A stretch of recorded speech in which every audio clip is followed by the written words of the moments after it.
तफ्तीश क्या थी जी कि 9 मई को बहुत बड़ी साजिश हुई। मुझे पूछ रहे हैं कि आप साजिश का हिस्सा थे। सुप्रीम कोर्ट का फैसला आ गया है कि इमरान खान को गैर कानूनी और गैर आईनी तौर पे उठाया गया, अगवा किया गया हाई कोर्ट के अंदर से। ये मैंने साजिश करके उठाया था अपने आप को। मैंने तो निकलने से पहले सुबह को जब मुझे अंदाजा हुआ कि मुझे पकड़ेंगे, हालांकि मेरे ऊपर कोई केस नहीं था, मैं सब पे बेल में था। जब मुझे पता चला तो मैंने पहले कहा कि वारंट दिखाओ और मुझे पकड़ लो। अगर किसी के पास वारंट है, सीधा मेरे पास वारंट लेके आए, मेरे वकील होंगे, लीगल होंगे, मैं खुद ही जाके जेल में तैयार हूं जाने के लिए। कोई इस तरह का ड्रामा ना करे। तो क्या जरूरत पड़ी थी कि डंडे मार के, चीजें तोड़ के, शीशे तोड़ के वो बेचारा रजिस्ट्री ऑफिस के स्टाफ को मारा, वकीलों को मारा, मेरे गार्ड्स को बेचारे उनको मारा। कोई मैं दहशतगर्द था? तो जान के ये दुनिया में दिखाने के लिए विजुअल्स ये जो गए हैं कि जिस तरह मुझे वहां से पकड़ के लेके गए हैं, मुझे कहते जी आपके लोग क्यों गए वहां, कंटोनमेंट में क्यों गए, तो फलानी जगह क्यों गए, आपने पहले से तैयार किया हुआ था।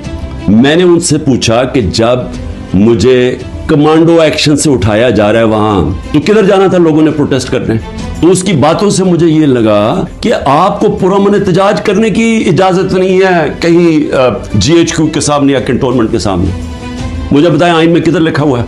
आइन में लिखा हुआ है कि आपका हक है, हर पाकिस्तानी का हक है कि जब नाइंसाफी हो, नाइंसाफी के खिलाफ आप प्रोटेस्ट कर सकते हैं पुरअमन तौर पे। और नाइंसाफी हुई थी, सुप्रीम कोर्ट ने अपने फैसले में कहा है कि गैर आईनी और गैर कानूनी तौर पे इमरान खान को उठाया गया। ये तहरीक इंसाफ के जो लोग थे वो भेड़ बकरे चुप करके बैठ जाती। क्या उन्होंने गलत किया था कि अगर वो पुरअमन एहतजाज के लिए निकले थे? और उसके बाद पहले से ही तैयारी थी कि जो भी रद्द अमल आएगा वो पहले से तैयार बैठे थे कि इन्होंने ये बिल्डिंग चलानी है। और क्या आज IG पंजाब जो दंदनाता फिर रहा है, क्या इससे किसी ने नहीं पूछना कि वहां से 2 घंटे लग रहे हैं, वो लोग आ रहे हैं और या प्रोटेस्ट करने के लिए? किसी ने नहीं पूछना उससे कि जनाब आपकी पुलिस किधर थी? सारी जगह तो टेयर गैसिंग कर रहे थे, सारी जगह तो खड़ी थी, इधर क्यों नहीं गई? और किधर गया वो CCTV कैमरा? क्यों नहीं उसकी फुटेज आई सबके सामने? क्यों नहीं इंडिपेंडेंट इंक्वायरी हुई? साजिश थी और इंशाल्लाह ये साजिश आएगी सामने। सवाल ये क्यों नहीं पूछते कि वो लोग जो 25 लोगों को गोलियां से मारा गया, वो लोग जिनकी नौजवानों की टांगे चली गई, 3 लोगों की टांगे कटी, बिस्तर पे है, कमर पे गोली लगी, पैरालाइज हो गया, वो क्या पाकिस्तानी नहीं थे? उनका कोई हुकूक नहीं है, उनका कोई नाम ही नहीं ले रहा।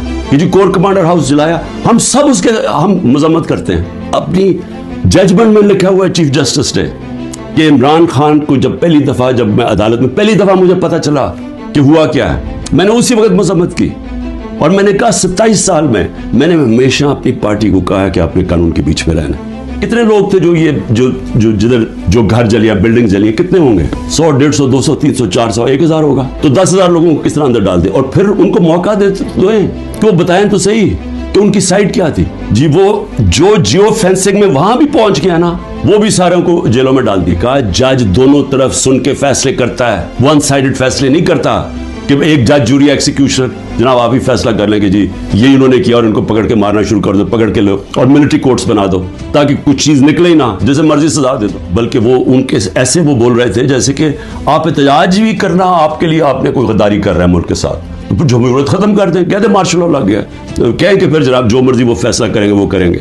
लेकिन जमहूरियत के अंदर हमारा हक है कि नाइंसाफी जब हमारे से होती है और सुप्रीम कोर्ट ने कंफर्म किया तो उसके बाद हमारा राइट होता है पुरअमन एहतजाज। और मैं फिर से कहता हूं कि जिन लोगों ने जलाया था कोर कमांडर घर या जो भी जलाई है बिल्डिंग्स, उन सब के ऊपर एक्शन लेना चाहिए। मैं सबसे पहले कहता हूं और हमें कोई इन्फॉर्मेशन हो हम भी आपकी मदद करेंगे उनके ऊपर खिलाफ एक्शन लेने के लिए, क्योंकि हमने नहीं किया। जो भी ये लोग लगे हुए कर रहे हैं, मैं सिर्फ उनको एक पैगाम देना चाहता हूँ कि इस मुल्क का सोचें, इसको तबाह ना करें।